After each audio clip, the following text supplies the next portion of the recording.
हाँ जी मेरे प्यारे विद्यार्थियों, सभी को नमस्कार, जय हिंद, जय भारत। सभी का स्वागत करता हूं मैं आपके अपने चैनल SRJ मैथमेटिक्स पर। प्यारे विद्यार्थियों, कैसे हैं आप सभी? आई होप आप सभी अच्छे होंगे, मस्त होंगे और छुट्टियों का जो है आनंद भी ले रहे होंगे। और पर उसके साथ में थोड़ा सा अपनी पढ़ाई को भी चलने दीजिए, चलने दीजिए, चलने दीजिए। जब आप छुट्टियों के बाद बुक खोलो तो यूं न लगेगा गुरुजी ये क्या है, मैथमेटिक्स एक बड़ा कर दिया इसका।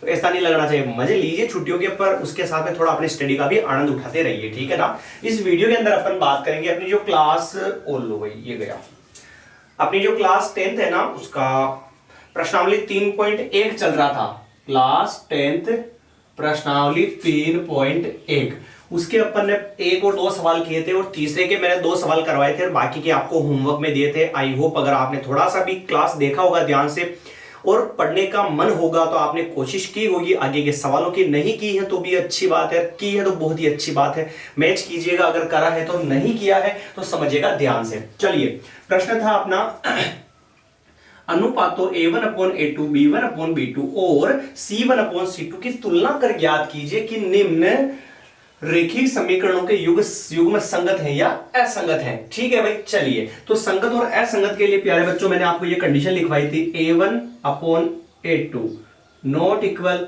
B1/B2 not equal C1/C2।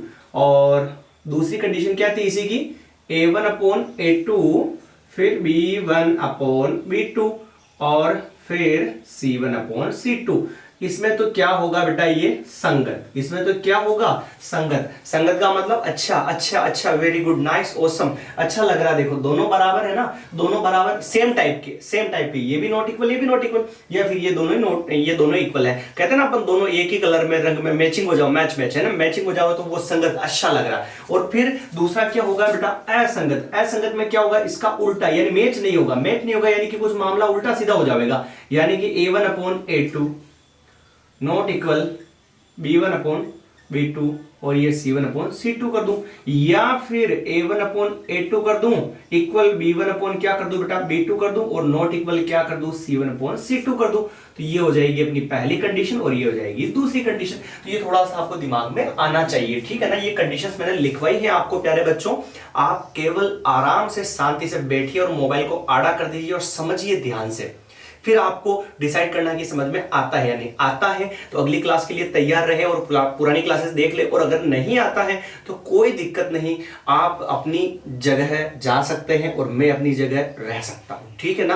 पर अगर पढ़ना है तो थोड़ा सा कोशिश कीजिएगा। आपको मैं गारंटी देता हूं कि जैसा आप पैसे लगाकर कोचिंग में पढ़ते हैं ना, वैसा ही आपको यहां पर समझने को मिलेगा, ठीक है ना। और मैं अच्छा प्रयास करूंगा कि आपको अच्छे समझ में आ जाए एक ही बात में।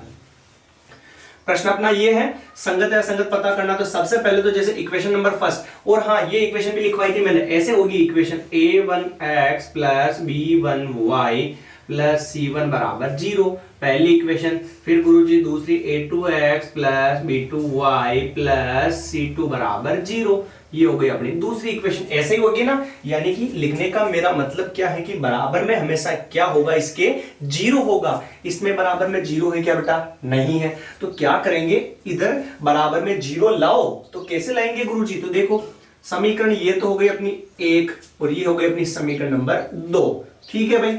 बराबर में 0 लाना पड़ेगा तो प्लस के साथ को मैं कहां ले आऊं, इधर ले आऊं ना। तो ये लिखा मैंने समीकरण 1 से 3x/2 प्लस 5y/3 प्लस का साथ इधर आएगा तो माइनस का, तो बराबर में क्या हो गया, 0। अब x के गुणा में तो होता है A1, तो A1 बराबर क्या होगा, x के गुणा में देखो 3/2, तो ये हो गया 3/2। y के गुणा में 5/3, तो B1 का मान हो गया 5/3। और फिर अचर संख्या C1, तो C1 का मान माइनस का 7। आया ना समझ में भाई, ठीक है। A1 B1 C1, ठीक, बराबर में 0 था। अब उठाएंगे दूसरी समीकरण, तो ये लिखा था समीकरण 2 से, समीकरण 2 से 9x माइनस 10y और प्लस के 14 को इधर ले आऊंगे तो किसका होगा, माइनस का, और बराबर में क्या आएगा बेटा, 0। आ गया ना समझ में। ये और ये वैसा का वैसा ही, प्लस का 14 इधर ले आए तो किसका हो गया, माइनस का हुआ जी गुरुजी। लो भाई अब तुलना कर लेते हैं। तो दूसरी समीकरण जो होगी उसके x के गुणा में तो A2 यानी कि 9, y के गुणा में b2 माइनस 10 और अचर संख्या c2 माइनस के 14। आया क्या समझ में? ये a1 b1 c1 a2 b2 c2। ठीक है, अब तुलना करेंगे इसके अनुपातों की, समझिएगा ध्यान से ना। अब तुलना करते हैं इसके अनुपातों की। a1 अपॉन a2 बराबर a1 अपॉन a2। a1 का मान 3/2 और a2 का मान है 9। 3/2 और फिर नीचे क्या है 9। कभी भी बेटा अगर ऐसे बटेवा बटेवा फिर बटेवा आ जावे तो क्या करना आपको, उसके बटेवा में क्या मानना, नीचे 1। पर कब? जब 3 स्टेप आने के बाद ऊपर वाली जोड़े में चल रही हो। 3 स्टेप हो गई ना, 1 2 3, और ऊपर वाली 3/2 जोड़े में थी तो 9 तो अकेला ही इसके नीचे फिसल गया ना भाई, 9 अकेला ही चल गया। तो यानी कि इसलिए इसका भी जोड़ा बनाने के लिए इसको क्या मान लिया बटेवा में 1। फिर क्या करेंगे हम कि ऊपर वाली 2 संख्याएं तो वैसी की वैसी आएगी और नीचे वाली 2 उल्टी होकर इनटू में जाएगी। नीचे वाली 2 उल्टी होकर इनटू में जाएगी बेटा। तो यानी कि ये इनटू 1 ऊपर और 9 का आ गया नीचे। ऊपर वाली संख्या नीचे वाली से कटती है तो काट दो।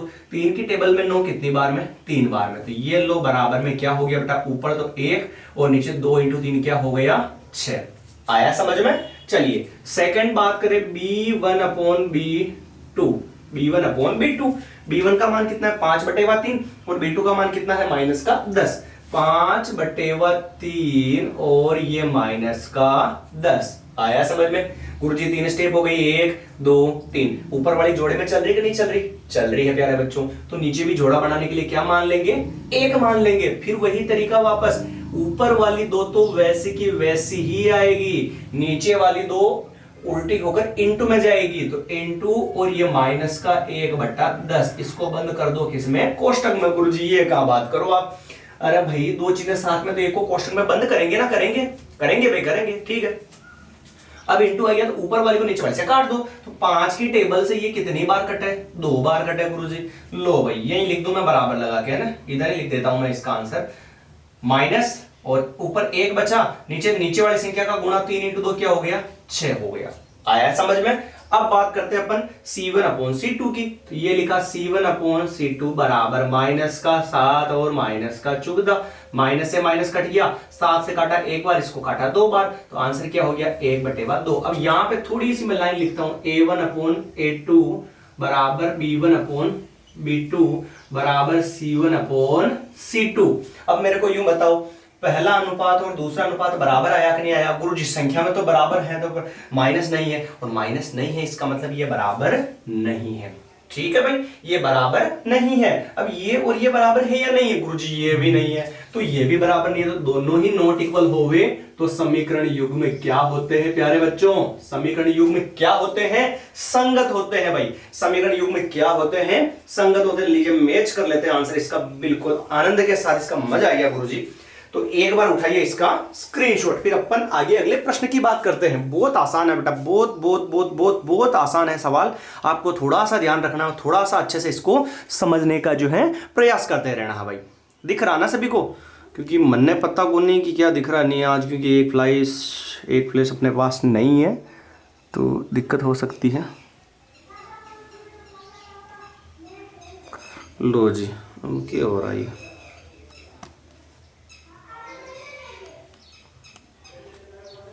कोई बात ना, दिखा ना भाई। चलिए बात करते हैं अपन इसके फोर्थ वाले प्रश्न की अच्छे से।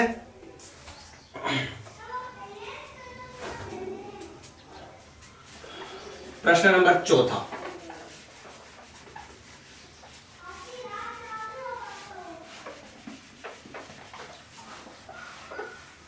चौथा प्रश्न समझिएगा भाई।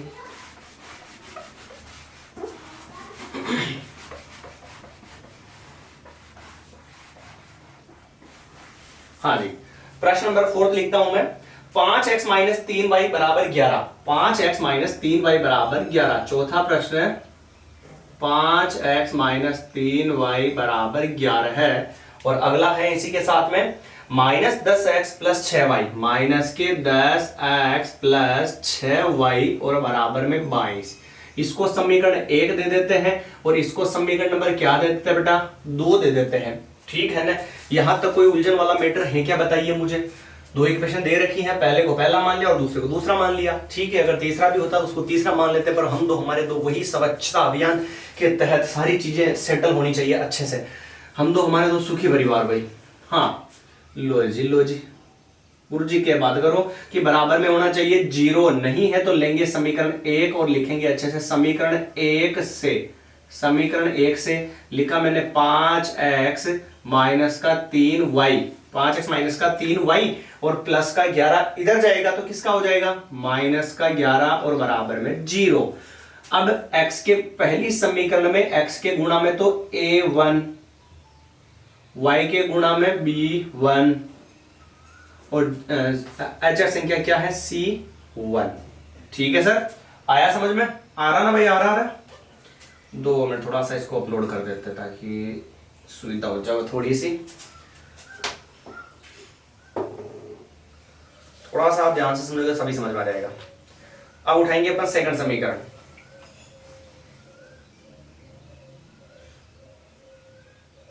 सेकंड वाली समीकरण में भी वही तरीका। सबसे पहले तो अगर बराबर में जीरो नहीं है, अगर बराबर में जीरो नहीं है तो सबसे पहले बराबर में क्या लाएंगे अपन? जीरो लाएंगे। सबसे पहले बराबर में क्या लाएंगे? जीरो लाएंगे। जीरो लाएंगे तो वही प्रोसेस रहेगा।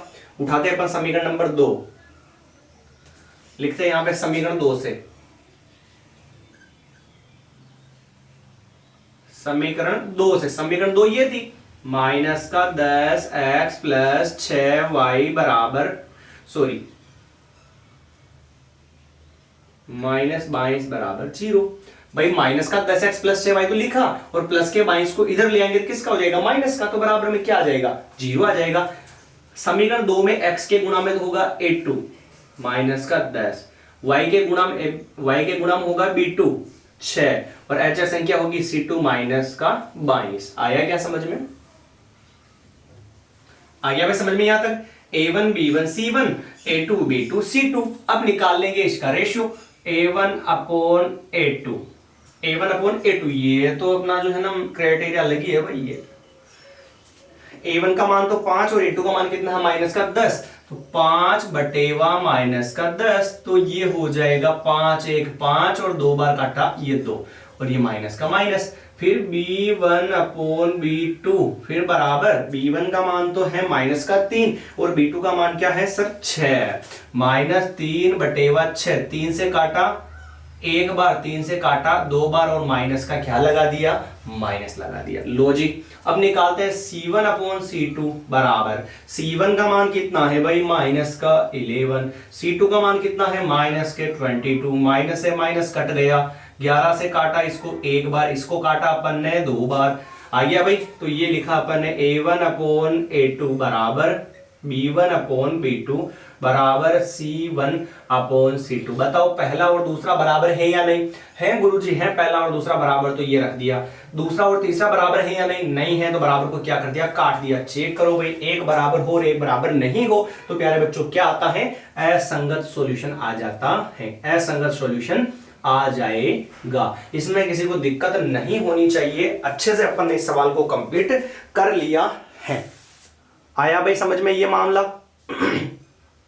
हो गया clear? Last and final question, last प्रश्न देखते हैं कैसे करना है इसको। उठाइए एक बार इसका स्क्रीनशॉट, फिर अपन नेक्स्ट प्रश्न की बात करते हैं। मिटाऊं? चलिए।